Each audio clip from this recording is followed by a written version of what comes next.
Eu sou o professor Anderson, eu tenho a honra de estar aqui com essas duas jovens pessoas, duas beldades maravilhosas. Eu me sinto muito honrado em poder ter esse bate-papo aqui com vocês, minha querida amiga, colega de trabalho, professora Luciana Buck, a minha conterrânea, a querida Cecília, que a gente possa ter um bate-papo esclarecedor ao nosso público, que vocês possam depois vir trazer seus questionamentos, trazer suas perguntas, para que elas possam compartilhar as ideias delas, para que elas possam trazer luz para diversos problemas que nós temos hoje na sociedade.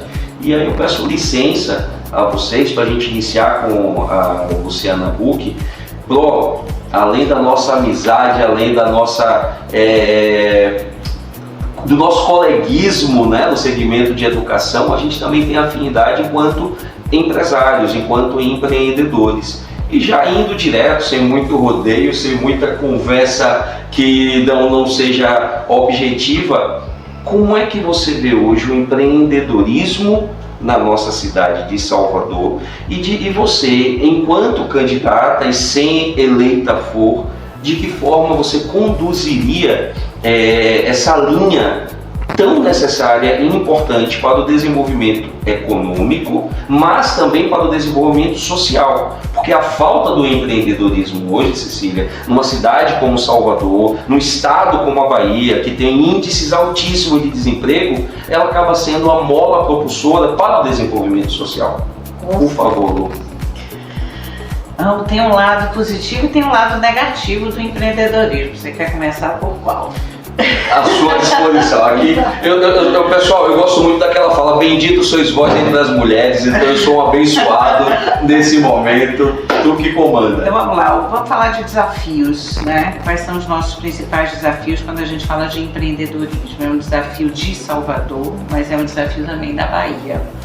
Cultura empreendedora, falta cultura empreendedora. A maioria dos baianos tem a expectativa de receber pronto. Isso tem uma base cultural também na religião, né? Eu sou católica e sempre fui educada no peça a Deus que vem. E assim não se faz empreendedores. O empreendedor é aquele que não espera, que vai, que toma a frente, que assume o risco. Então a gente tem um desafio que é mudar a cultura, mudar o mindset. A parte boa é que isso já começou. Eu, como professora, somos colegas. Há 10 anos atrás, 80% dos meus alunos levantavam a mão quando eu perguntava quem quer passar no concurso público. Hoje eu diria que 40% levanta a mão e a maioria levanta dizendo eu quero empreender. Então você tem uma mudança nessa nova geração de não querer vínculos, de querer liberdade. Liberdade conversa muito com o empreendedorismo, mas não quer dizer pouco trabalho. O empreendedor trabalha muito. Então esse é um desafio, cultura. Segundo desafio, mão de obra. Para a gente atrair empresas e para a gente fazer empresas competitivas, você precisa produtividade. Produtividade eu consigo fazer mais com menos, eu consigo fazer com preço que chegue no consumidor final, numa condição de concorrência boa, que o cliente escolha o meu produto ou o meu serviço. Para isso você precisa de mão de obra qualificada e essa é uma dor muito forte da Bahia. A gente tem índices de escolaridade baixo, qualidade da educação baixa, a Bahia fica nos últimos ou última, a depender do ano, posição no IDEB, que é a nota que avalia o ensino médio, né? Mas também fica ruim no fundamental. E isso significa que a gente termina tendo uma oferta de mão de obra um pouco qualificada, que gera pouca entrega e faz com que a gente fique mais caro. Isso é um desafio também para a competitividade. Como é que você combate isso? Investimento em educação. Educação hoje o problema não é mais vaga, o problema não é mais equipamento, o problema é qualificação. Então, o momento agora é de qualificar professores e envolver família. E importante quando você traz essa questão de mudança de cultura, Lu, da mesma forma eu tenho essa mesma percepção quando a gente conversa em sala de aula, a gente leciona quase que as mesmas disciplinas. E vale aqui ressaltar, Cecília, é importante dizer para você que está nos assistindo agora, que tem a intenção de empreender, muda aquela mentalidade de que eu vou empreender para não ter chefe. Não. Você vai ter muito chefe. Eu vou... Funcionário é seu chefe, o cliente é seu chefe, todo mundo é seu chefe. Eu vou empreender para eu não ter horário. Você não tem horário, você começa às 6 e termina às 10. E a gente está dando risada, mas é uma verdade. Infelizmente, muitas pessoas acabam indo por esse viés, exatamente o que a Lu acabou de falar, que a gente precisa mudar essa cultura que hoje nós temos, pegar o recorte de Salvador, que é a nossa realidade, né? O que nós temos aqui na nossa capital da Bahia, né? Infelizmente, quando tu sai, tu busca empreender com aquela mentalidade de que cansei do meu chefe, não quero mais bater cartão, esquece, não vai empreender se o motivo for esse. Esse morre cedo. Com certeza. Terá prosperidade. Não, difícil, dona Cecília, é difícil. E quando tu traz... Agora, deixa eu fechar, tem um terceiro aspecto, que eu falei de cultura, eu falei de educação, e você tem o terceiro aspecto, que é ter uma cidade, um estado receptivo para o empreendedor. E a gente esbarra na burocracia. Hoje, para você empreender, você tem muita regra, você tem muita taxa, você tem muita licença, e isso também assusta. Isso tira o empresário do foco do negócio para gastar tempo e horas e dinheiro atendendo burocracia. E cada taxazinha, cada licença que você precisa ter, você empodera um fiscal que tem o poder de fechar sua empresa. Sim. Então você abre um flanco ali para aquela corrupção pequena, né, do velho do vender, criar dificuldade para vender facilidade. Aí qual é a solução para isso? Porque eu acho que é sempre importante a gente não só bater, mas bater e apresentar alternativa. Solução para isso? Código de Defesa do Empreendedor. A gente não tem o Código de Defesa do Consumidor, o empreendedor também precisa ser defendido. Parte do princípio de que todo empresário age de boa fé, que é o oposto hoje. Se é empresário fazendo né, a nossa cultura, isso muda. O Estado tem que ter prazo, se não atendeu no prazo é um sim já dado. Nenhuma visita de fiscal pode ser punitiva numa primeira visita, ela deve ser sempre educativa. E quarto, o empresário, quando está abrindo o negócio, ele recebe todas as informações que o seu negócio precisa em um único local. Porque não é raro, você monta o negócio e ao longo do caminho você recebe um fiscal, você tinha que ter isso. Eu não sabia. Eu não sabia.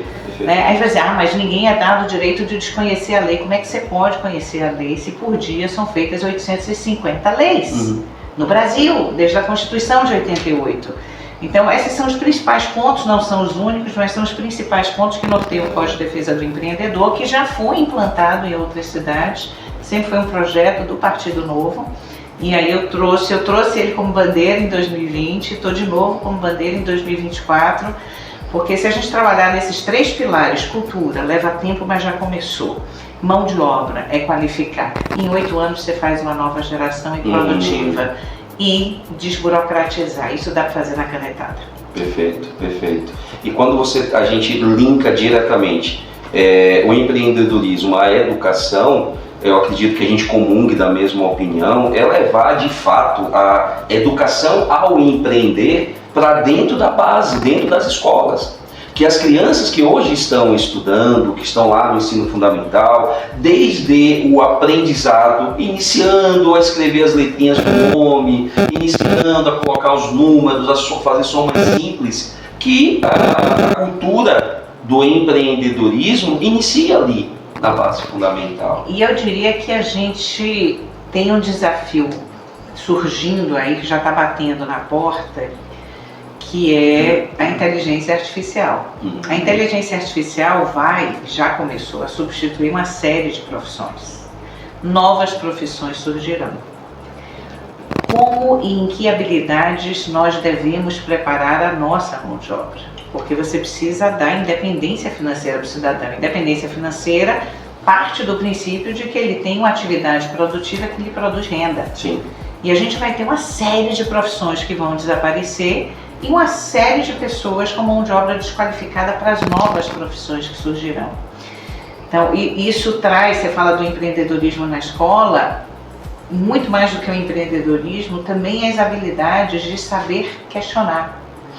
Eu estava brincando hoje, discutindo isso com meus alunos hoje na disciplina de inovação. E eu falei, a minha profissão de professora, ela já está impactada, né? Mas ainda discretamente, mas ela vai ser impactada fortemente. O que eu ensino para o aluno, o que nós ensinamos, provavelmente vai mudar de conteúdo para habilidade. Em vez de eu ensinar assuntos, eu vou ensinar como questionar. Acho que nós teremos muito mais alunos filósofos que saibam fazer as perguntas certas, porque as respostas vão estar mais ou menos acessíveis. Sim. Então repare como é uma mudança radical na educação. E a gente não começou esse processo ainda. Só que a inteligência artificial já chegou muito rápido. E a gente precisa, acho que como toda e qualquer profissão, nós também, enquanto professores, enquanto empresários que somos, a gente precisa estar antenados e preocupados com essas adaptações que naturalmente a sociedade passa. Mas Dona Cecília queria fazer uma colocação. Olha, eu penso que as escolas poderiam retornar educação moral e cívica. E aí prepararia a todos os meninos. Eu tive aulas de educação moral e cívica e tiraram tudo isso. Foi isso que destruiu o ensino da nação brasileira. Tínhamos o SPB. O SPB. Educação moral e cívica é o SPB. Pois é. É a Organização Social e Política Brasileira. Meus caros, eu já sou empreendedora desde 12 anos de idade. Olha aí, um exemplo aqui, o nosso lado. Prossiga aqui. Você fala de empreendedorismo aos 12 anos de idade e hoje nós temos um Estado eu falo nação, Brasil, uma cultura de que o cidadão é incompetente, é insuficiente e precisa ser protegido. Hoje você não consegue mais empreender aos 12 anos de idade. Se você começar a empreender aos 12 anos, alguém vai procurar um culpado porque você está fazendo o que não deve fazer uma criança de 12 anos. Isso é, na minha opinião, uma deturpação e um avanço do que deveria ser o poder do Estado. Se você vai empreender aos 12, você não deve ser tolhido. Eu jamais fui tolhida. Tem que ser incentivado. Tem que ser incentivado, mas quem é a melhor pessoa para decidir se deve ser incentivado ou não são os pais. Que são os que melhor querem o seu benefício, os que estão mais próximos e conhecem os seus riscos, né, e as suas possibilidades, e não um burocrata seguindo uma lei. E tu toca, desculpa, por favor. Aos 12 anos, eu fui a maior vendedora de uma marca de perfume, 1010. Meu pai babava. Não alcancei, não. Você não é dessa geração, professor. Eu lhe disse, eu tenho 20 anos mais do que você. É isso, prossiga minha cara. Lu, tu toca num ponto, ainda seguindo, né, na verdade não é nem um tópico a educação, porque educação e empreendedorismo eles são ligados intrinsecamente, não tem como não falar de um sem comentar sobre o outro. Sim. E tu trouxe a isso, tu suscitou um tema da criança com 12 anos, crianças mais novas de serem tolhidas. Claro, pessoal, deixando muito claro que aqui nós não estamos falando de trabalho pesado, trabalho que seja indigno para uma criança, não é nada disso. É realmente, desde a educação de base, as escolas ensinarem para que essas crianças, quando jovens, quando adultas, elas busquem a sua independência financeira e não fique, como é o caso hoje no nosso país, no nosso estado e na nossa cidade, onde a sociedade que está à margem daquela bolha, né, tida como classe A, hoje ela está suscetível só e somente quando consegue apoio do município, do estado ou da federação. Os auxílios. Os chamados hoje auxílios. você já tem norte e nordeste do Brasil, você tem mais beneficiário do Bolsa Família do que funcionário de carteira assinada. O que é um absurdo. Para o desenvolvimento econômico e para o desenvolvimento social de uma nação, qualquer que seja ela, isso é um absurdo. Quando uma nação ela se torna mercê de um benefício social, você não consegue, a médio, longo prazo que seja, esse desenvolvimento de forma sustentável, de forma consciente. Mas foi isso que o comunismo e o socialismo implantou no Brasil, já está desde 1964. Tentando. Vamos buscar o novo, né? Vamos buscar o novo. Mas é importante fazer essa conta, porque na cabeça de muitas pessoas o Estado imprime dinheiro. O Estado imprime dinheiro, mas se ele imprimir dinheiro sem lastro na produtividade, ele só gera uma coisa: inflação. Isso. Porque ele faz expansão monetária sem o equilíbrio das forças produtivas gera aumento de preço. Estado não gera dinheiro, não gera riqueza. As únicas pessoas que geram riqueza são as pessoas que trabalham e as empresas que produzem, com a força e a mão de obra das pessoas que trabalham. Então aí está a geração da riqueza. Quando você tem mais pessoas dependendo do Estado, o Estado arrecada dinheiro desses dois que trabalham, empresas e trabalhadores. Começa a ficar muito pesado para essa turma sustentar. Você tem curva de Laffer, a gente fala muito isso, né? O Estado começa a querer aumentar imposto para bancar essa turma de cá. Tem um ponto que esses aqui desistem de trabalhar e de empreender, porque você cansa de só trabalhar para poder pagar para os outros. Então eles param de trabalhar, que é o que a curva de Laffer faz, tem um ponto que se aumenta tanto o imposto que você diminui a arrecadação. E aí a gente entra um buraco abaixo. A gente está quase nesse ponto, a carga tributária no Brasil está quase nesse ponto, vai aumentar agora com a reforma tributária. E isso me preocupa. Isso me preocupa. A gente precisa, que é uma das coisas que o novo, né, nós do novo, nós que defendemos o indivíduo, o mercado, a liberdade, que a gente defende muito. É um Estado focado na vocação dele. Saúde, educação e segurança. Ponto. Ponto. O resto deixa a sociedade se organizar. Porque ela vai organicamente se ajeitando e aí a gente cresce. É só, né, os países mais prósperos que nós temos no mundo são países de livre mercado. São países de um Estado eficiente no que faz, fazendo menos coisas. E que apostaram massivamente na educação. Ah, sim. Massivamente na educação. Você não tem um país que você entenda como desenvolvido que não tenha iniciado esse processo a partir da educação. De uma educação sustentável, de uma educação eficiente, de uma educação focada para o desenvolvimento do indivíduo para gerar uma sociedade fortalecida. Sim. Infelizmente, nós ainda não temos aqui no nosso país, mas teremos. Eu sou uma pessoa positiva, eu acredito que a gente vai alcançar. E nós, do novo, conseguiremos. Mas precisamos de pessoas bem intencionadas, retomando os espaços públicos e a política, porque eu falo muito, né? Acho que nós dois somos de uma geração nascida no regime militar e a gente sempre foi colocado à parte, né? Não pense em política. A gente deixou um vácuo nesse espaço. As pessoas bem nunca se pensaram na política. E aí esse espaço começou a ser ocupado por pessoas intencionadas. Intencionadas é ótimo, né? Mas com objetivos pessoais. E não de servir, mas de ser servido. Esse movimento de retomada que a gente sente começa a surgir, o Novo nasce nesse movimento de indignação, né? O Partido Novo. O Novo está... A primeira eleição que concorreu foi em 2016, então a gente está fazendo aí o que, 12 anos, né? 12 anos. 8. Porque foi a terceira campanha para vereador que a gente participa. Precisamos de mais gente nesse processo. O convite já está feito. Olha só. Vocês estão vendo o olhar dela direto para mim. Quem sabe? O futuro aqui vai dizer, quem sabe? O futuro é desperdício. Não, o futuro nós começamos a construir hoje. Não venha com essa de que a Deus pertence, não. A gente que faz. Vamos falar. Hoje nós estamos aqui para falar da Luciana, da Cecília. Depois a gente fala sobre o Anderson.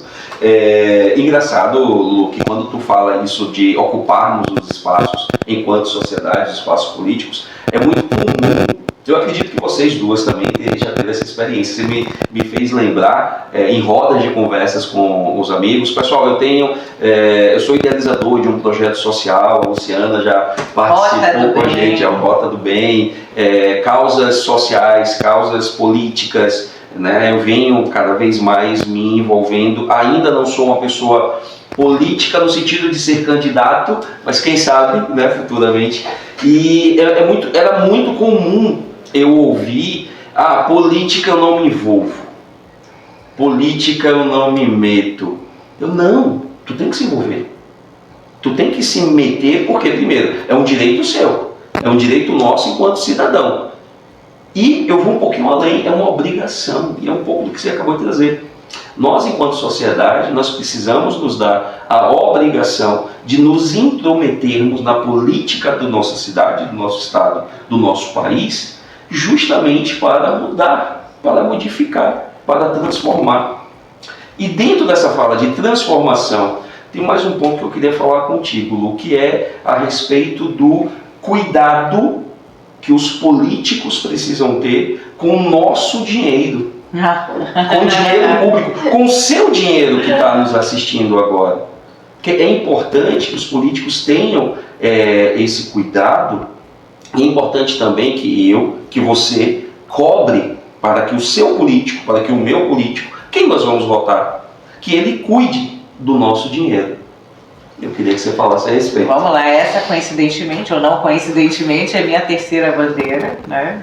Que eu defendo duas áreas que estão muito próximas de mim, o empreendedorismo e a educação. Sou empresária há 33 anos, sou professora há 16, e é o que nasce junto com o novo, né? O cuidado, tirar bandido e corrupto dos espaços de poder. A gente deixou raposa tomando conta de galinheiro. Vamos falar só de Salvador. Salvador tem 43 vereadores, isso determinado pelo tamanho da população.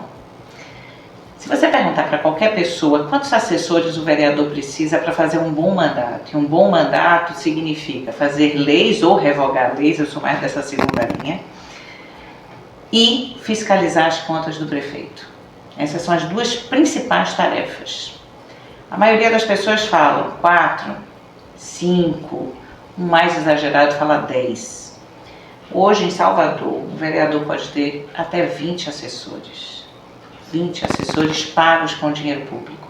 R$100 mil de verba de gabinete por mês para bancar esses 20 assessores, que não são necessários. E que a maioria, desculpe interrompê-la, eles fazem as rachadonas. Ainda tem essa. Ainda tem esse joguetes. Só que uma rachadinha, aí vai para o outro aspecto. O vereador de Salvador tem o maior salário de vereador do Brasil. Você sabia disso? Não, isso para mim é novidade. É o maior do Brasil. Salvador é a capital mais rica? Não. Inclusive, há muitos anos ela se encontra entre os piores índices de desemprego, né? Pois é. É que tem maior desemprego, que tem salário médio baixo. O salário médio do baiano é R$ 2.800. O salário médio. Mas um vereador teve um aumento de 100% da última legislatura para cá. Por quê? Porque eles mesmos se aprovam seus aumentos. E a sociedade não se indigna mais com isso. A gente ficou tão comum você ser roubado, vilipendiado, que você já nem sente mais. Eu ainda me revolto com isso. Agora você imagina um vereador que está cheio de rabo preso, né? Com tantas... Para mim é um escândalo esse tipo de estrutura. Será que ele está realmente independente para fiscalizar os atos do executivo, que é função do vereador? Então essa é uma bandeira forte nossa. Todos do Partido Novo assinam um compromisso de usar no máximo 50% da verba de gabinete. Não é só palavra, porque nós temos vários mandatários eleitos, vereadores, deputados estaduais, deputados federais, senador, governador, prefeitos, todos dão exemplo. O que os mandatários do Novo já economizaram para o erário público, dinheiro que foi destinado para a saúde, para a educação, para a segurança, que é onde deve ser investido. Sim. Eu não pago imposto para ter burocrata. Eu quero pagar imposto para ter serviço, para poder sair na rua sem medo de ser assaltada, para meus filhos saírem sem medo se eles vão conseguir voltar para casa inteiros. Essa é a função do imposto. Aquele que está com, aspas, poder na mão, poder manda do povo. Uma democracia. O poder manda do povo. 1964, que as mulheres se reuniram Exato. pedindo. E eu queria que você arrematasse essas três pautas que são tua bandeira, Lu, para a gente passar aqui para a maravilhosa da Cecília. Arremate é muito fácil. 6 de outubro, Salvador, vereador, você vai votar lá, 30-100. Vai aparecer Luciana Buck, de camisa branca, com a carinha assim, sorrindo. Você vota com fila. Assim começa a mudança. Vamos mudar, vamos para o novo. E aí eu sigo aqui com essa jovem pessoa maravilhosa, sensacional, que defende diversas causas, dentre elas o respeito para com os idosos, e uma causa sensacional. Nós temos um grande amigo em comum que ele é assim maravilhado com os animais, né? E assim, que é o Adriano. Ora, Adriano, um abraço para você. E de saber, Cecília, que tu traz essa bandeira, que tu levanta essa bandeira, porque eu tenho uma experiência, pessoal, que no período da pandemia, eu tenho um filho, Tomás, né? E nós compramos, nós adquirimos, nós trouxemos para o nosso ambiente. Eu sou tutor hoje da Greta, tenho muito carinho ao Golden Retriever, e é perceptível, ela é maravilhosa, e é perceptível o quão benéfico é a gente cuidar dos animais. Não é o primeiro animal que eu sou tutor, e é de uma grande responsabilidade. Eu queria que você falasse um pouquinho sobre isso. Bem, pessoal, eu sou Cecília Maia, eu sou considerada a encantadora dos animais. Que maravilha. Eu converso com os animais. E eu, desde tenra idade, que eu já sou apaixonada pelos animais. Meus pais, lá em Alagoinhas, tinham um zoológico, né? Arthur Baia, o médico, ele saía catando as lagartixas, porque na inocência dele, ele queria cuidar das lagartixas. Na minha casa tinha micos, né? Os micos, cachorros, cães. Também, eu digo cães, aqueles cães bravos, né? De guarda, né? De guarda. Eu tive um Golden Retriever. E Um pastor alemão, um Rottweiler. eu tive uma pastora que ela era desse tamanho. Eu treinava ela, porque ela foi envenenada. Mas vamos falar. Então, eu sou Cecília Maia, a mulher de ação. Por que a mulher de ação, Fofia? Porque ela não para. foi um título que eu já tinha até lhe contado, que o meu querido pai deu. Eu fiz um salvamento ao meu irmão caçula, que minha mãe pariu o caçula, eu já tinha 14 anos, né? E ele estava com 2 anos e houve algo assim terrível, que eu não me vou delongar, que toma o tempo, tá? Então, eu sempre fui devota de São Francisco de Assis. E a minha querida filha, ouviu, filha? Ela nasceu no dia 4 de outubro, no dia de São Francisco de Assis. Foi um parto muito perigoso e eu quase a perco. Se não fosse a eficiência do meu irmão Arthur Antônio Mota Maia Nunes, ele teria perdido ela. Eu não vou me delongar Sim, nesse que perde bem. Eu fui a fundadora do Anjo de Quatro Patas, em Alagoinhas, Bahia. Que eu também não posso avançar, porque tomaria também. O Anjo de Quatro Patas foi cedido o espaço por Mãe Helena. Tive a honra de conhecer Mãe Helena. Desculpa até te interromper. Me perdoe por fazer essa interrupção. Luciana, Mãe Helena é uma referência lá em Alagoinhas. Ela sempre foi a casa de Mãe Helena, que cuidava das crianças, que E eu cuidava tenho uma dos irmã animais. adotada por um orfanato de Mãe Helena, no qual eu pedi a meus pais que tirassem minha irmã Júlia. Hoje é uma mulher casada, já tem netos e tudo mais. Porque eu estava estudando na casa de uma colega e eu vi minha irmã sendo maltratada no berço. Parei e disse, por que essa criança? Eu tinha 12 anos. Por que essa criança? E houve uma referência muito horrorosa. Eu parei, fui à minha mãe e minha mãe ligou para meu pai em rádio, viu? E fomos tirar minha irmã de lá onde estava. Porque foi Mãe Helena. Mãe Helena, ela é uma pessoa que eu tenho assim no meu coração. E Mãe Helena era avó dos três adolescentes que fundaram o Anjo de Quatro Patas. E que saíram catando os bichinhos, inclusive minha filha no meio, viu?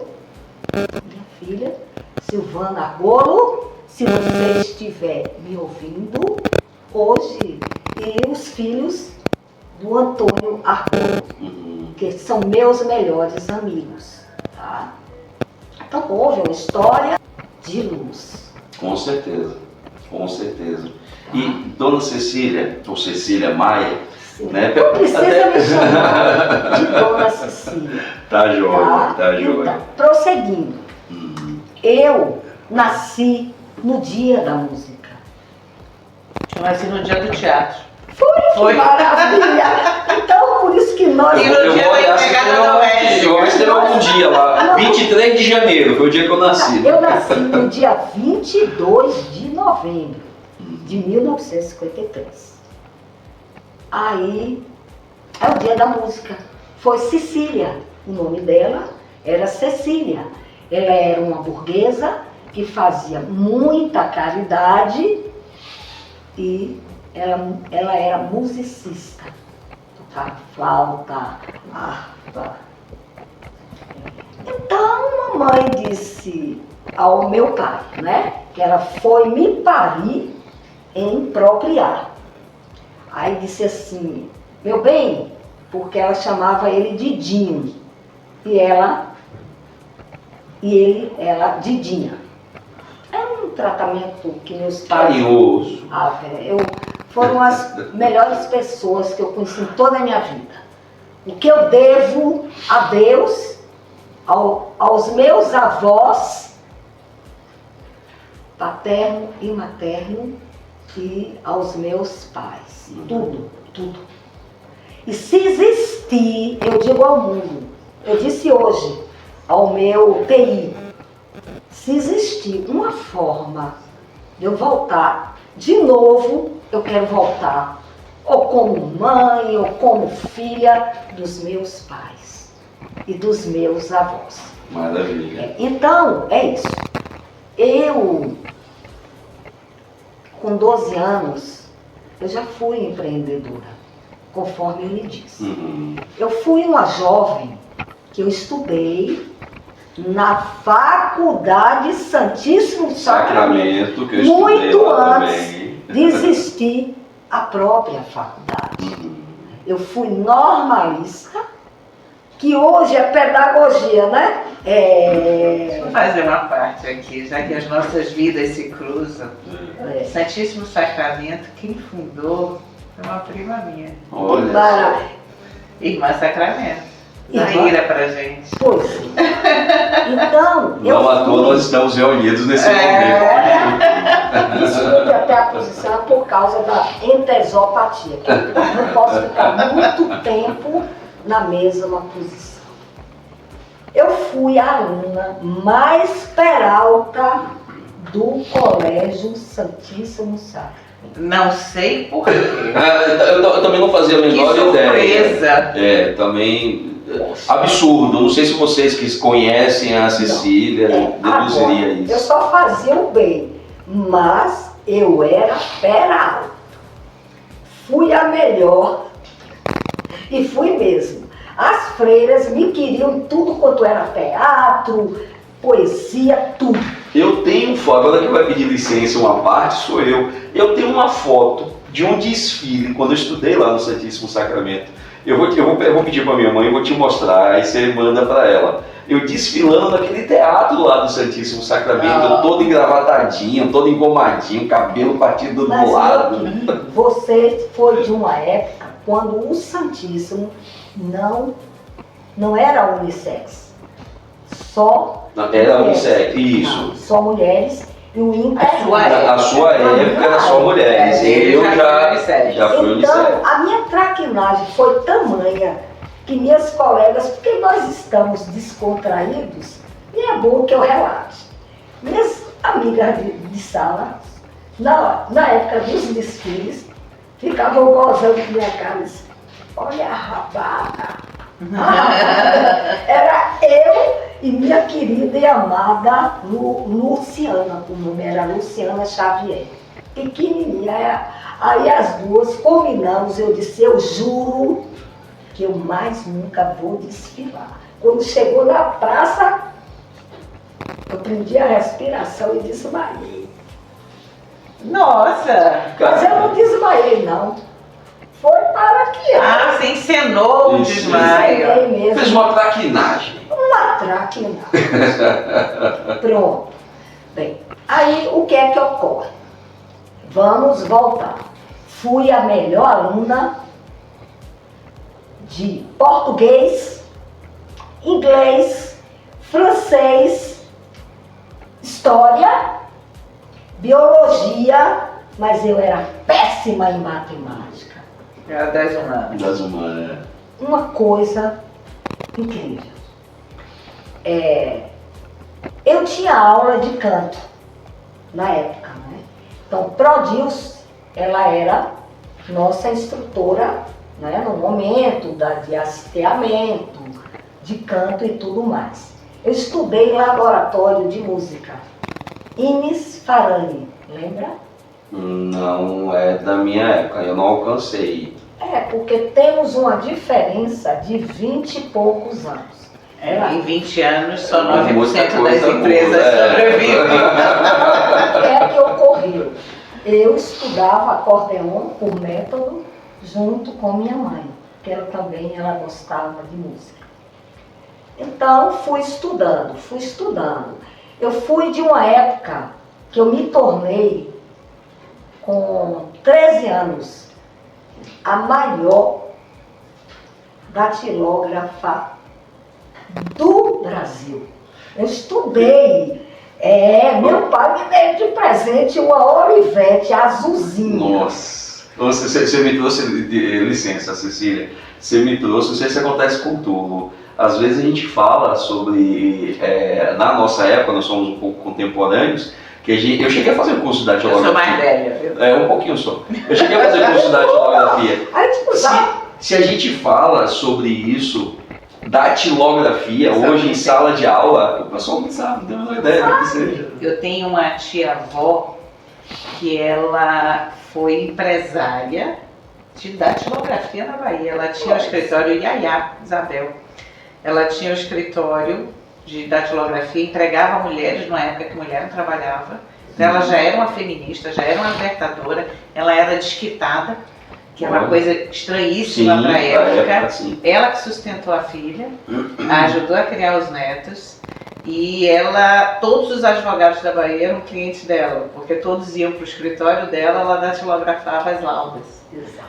Os Olha, processos. Porque E aí era empreendedorismo na família já. Nessa época, falando,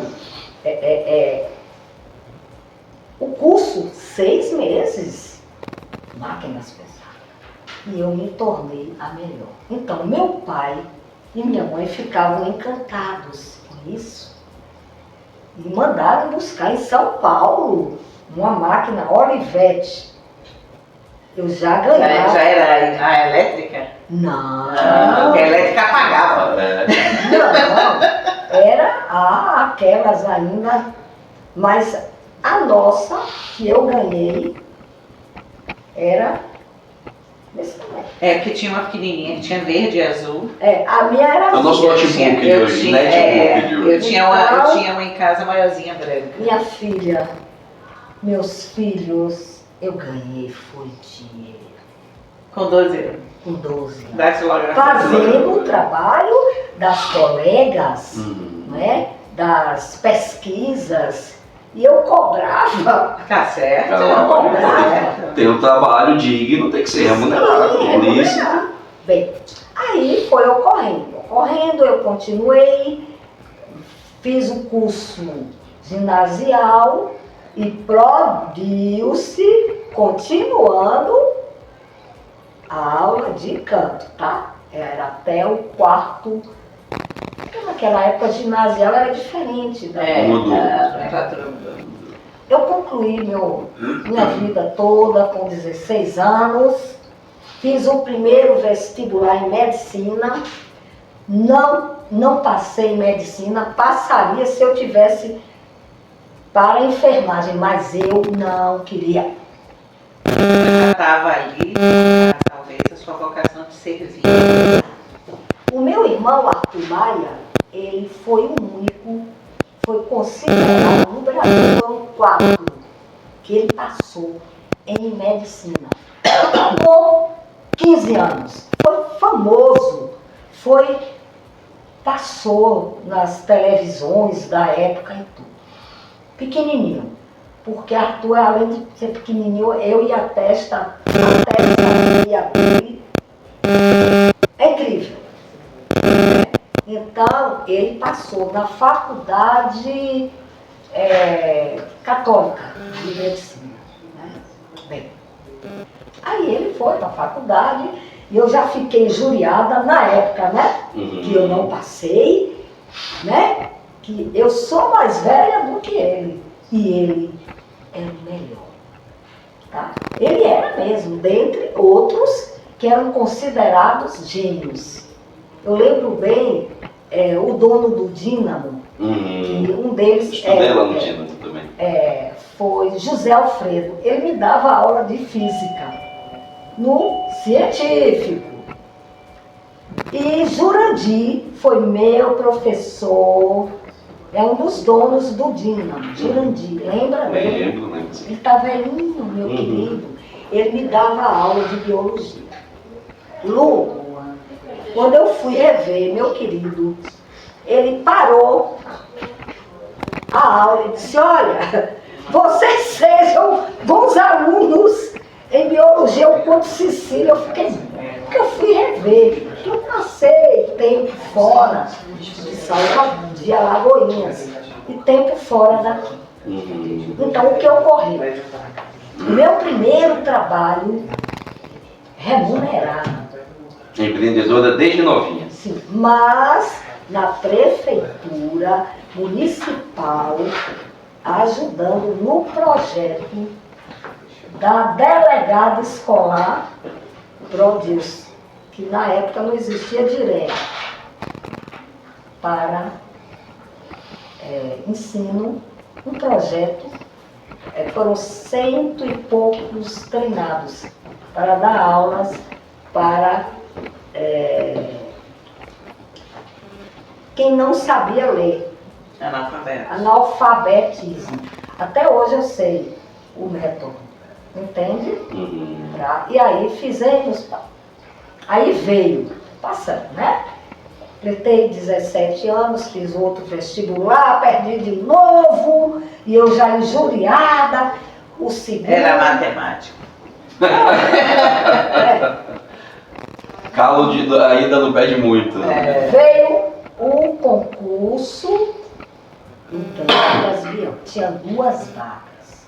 Mas foi concurso mesmo, tanto que até hoje, na minha carteira, consta PASEP, né? Eu passei. Só tinha 2 vagas. 110 candidatos, mais ou menos. Foi até aqui na Vitória, na época. E eu ficava impressionada, porque eu passava nos concursos.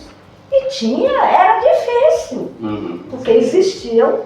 É sempre uma seleção. Uma seleção. Vai passar no concurso agora para vereador. Trabalhei 4 anos, larguei tudo e vim para cá. É isso. Então, o que me motivou a me candidatar por um novo. Agora eu vou falar algo muito forte em relação aos outros partidos. Melhor eu me calar. Sabe? Eu vou deixar um espectador, né, segurar o dinheiro que vem, né, para repassar para os candidatos poderem utilizar na minha época. Não tem nada a ver com o novo, tá? E os candidatos a prefeitos e outros mais, né, ficam com dinheiro. É bem intenso. Mas que fique claro, isso não é do novo que ela está falando. Ela está trazendo exemplos justamente de outras situações, tá, e pessoal? colocando presidentes de diretórios, pessoas totalmente incautas e que hoje estão muito bem de vida. Vocês entenderam, espectadores? Isso não tem nada a ver com o novo. Então, Tanto que o novo surgiu para mudar isso, né? Então hoje, finalizando, eu quero dizer a vocês o que eu pretendo trazer para aqui, né? Eu pretendo um projeto de campanha. Isso já estou lutando há muitos anos. Uma no centro de Salvador e uma em São Tomé de Paris. Depois eu vou explicar a vocês o porquê. Nós temos hoje um hospital municipal que atende a contento, mas não suporta. A demanda é muito maior nessa cidade. Exatamente. Então, o que são essas UPAs? Não é para tipo um hospital, não. É um consultório, mas esses consultórios são todos equipados. Veterinário, clínico, que opera, auxiliares, tudo, para atender a demanda das pessoas que são tutores carentes e que só têm, no máximo, de salário, 2 salários mínimos. Para vocês terem uma ideia, até a alimentação dos cães incide impostos altíssimos. Você é dona de cães, de animais. Sou avó, sou avó. Eu sou madrinha de 26 animais. Que eu tirei das ruas em Alagoas. Por que eu sou madrinha? Porque eu mantenho esses animais em casa, 2 de fulana, ciclano, e comprometendo-me a que elas cuidem, e eu vou dar a ração, todos vermifugados, todos tratados e todos amados. essa pauta de cuidar dos animais, principalmente os chamados animais de rua, né, que infelizmente, além deles estarem a mercê da sua própria sorte, ainda tem, infelizmente, aquelas pessoas ditas humanas, que de humano não tem nada, que ainda busca maltratar deliberadamente esses animais. Isso, vocês ouviram ontem o que houve? Uma cadelinha que foi deixada dentro de um carro. Se eu tivesse tempo eu ia lá, mas não daria, porque eu mesmo iria quebrar aquele vidro para tirar e eu não deixaria aquela cadela, sofrendo. a dona. Eu li a respeito. Daí. Então, essas UPAs, o que iria essas UPAs? Você forma em veterinário, tá? Você é médica veterinária. Então, tem todo mundo, mas aí que entra, para fazer o quê? As UPAs, darão atendimento a todos os tutores que recebam Bolsa Família no que diz respeito. E também eu acrescento a todas as pessoas que não ultrapassem 2 salários mínimos. E só serão atendidos, é uma pergunta, mediante comprovante, para que sejam atendidos. Porque tem muita gente, eu visitei o hospital, eu vi muita gente com seus carrões ir lá para ser atendido. Ou seja, o que seria uma UPA, nesse caso, para atendimento para tutores carentes de baixa renda, né? Acaba no caso do hospital, confesso que eu ainda não fui lá ver, eu ainda não tive essa disponibilidade para ir lá visitar, mas pelo que você está trazendo, pessoas que não de baixa renda acabam se utilizando de um serviço público. Mas eu filmei, porque eu não quis, né, divulgar isso, porque eu não me envolvo, sabe, Lu, com esse tipo de comportamento. Eu sou uma pessoa pública, né, porque eu tenho carteira militar também, né? Hoje como tenente, né? Pensionista. Tá? Tá. Meu pai, que ele foi militar, que ele foi para a Segunda Guerra. Não gosto até de citar esse assunto, tá? E além desse atendimento, seria o quê? Cirurgias de pequeno porte, castrações, vermifugações e a parte farmacêutica de manipulações para os cuidados dos animais. Hoje eu tenho amigos que são farmacêuticos, formados, que manipulam também fórmulas para os animais. Maravilha. Então, quem seriam os mantenedores dessas UPAs? O governo municipal, o governo estadual e o federal. Me pergunte por que o governo federal. Por que o governo federal, dona Cecília? Porque eu já tenho um projeto circulando no Senado sobre o Instituto IAIA. Eu sou um IAIA, Instituto de Amparo Idosos e Animais. Maravilha. Eu sou uma IAIA. Belo nome.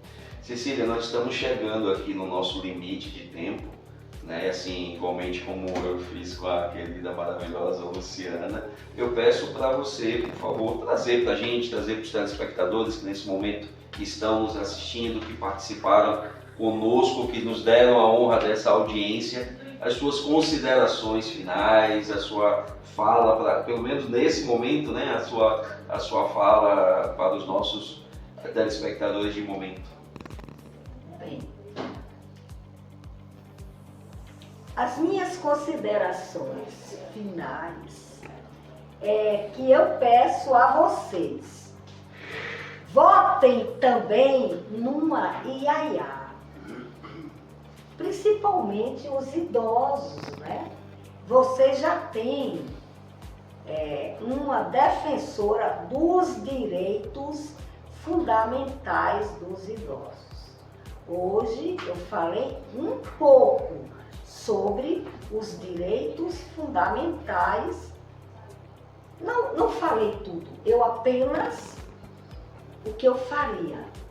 Mas na próxima eu estarei com Luciana Buch, eu e o professor Anderson. Votem em Cecília Maia, candidata a vereadora do novo raiar, do novo despertar, das novas perspectivas para um país melhor, para um Brasil melhor e uma Bahia melhor. Votem 30.115. Eu estou ao lado de Bruno Reis. Olha, Bruno, você vai abrir as urnas. Ouviu, meu prefeito? Saudações ecológicas. Fica aí então o Bruno Reis, o atual prefeito, candidato, quiçá a continuidade dele enquanto prefeito do nosso Salvador. Você já tem um compromisso para assumir aí com a nossa querida Cecília Maia. Pessoal, vocês que estiveram conosco, estiveram assistindo, em qualquer momento da vida que vocês assistam esse bate-papo nosso, agradeço a honra por ter me convidado para poder estar aqui com vocês. Para mim foi sensacional. E que a gente possa realmente transformar o nosso município, que a gente possa realmente transformar o nosso estado, o nosso país, e essa transformação inicia a partir de bate-papos como esse. Inicia a partir da boa vontade de pessoas como elas, que se colocam à disposição de vocês e de mim, enquanto sociedade, para poder propiciar essa mudança. Então, deixo o meu abraço para vocês, Luciana Buch. Um beijo, um abraço. Cecília Maia. Finaliza.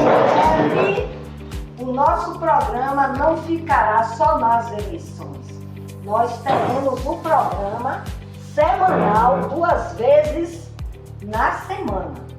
O programa Conscientizando, onde chamaremos senadores do bem, advogados do bem, professores do bem e toda a classe do mundo. E a próxima será breve. Eu, Luciana Buch e o professor Anderson. Que assim seja.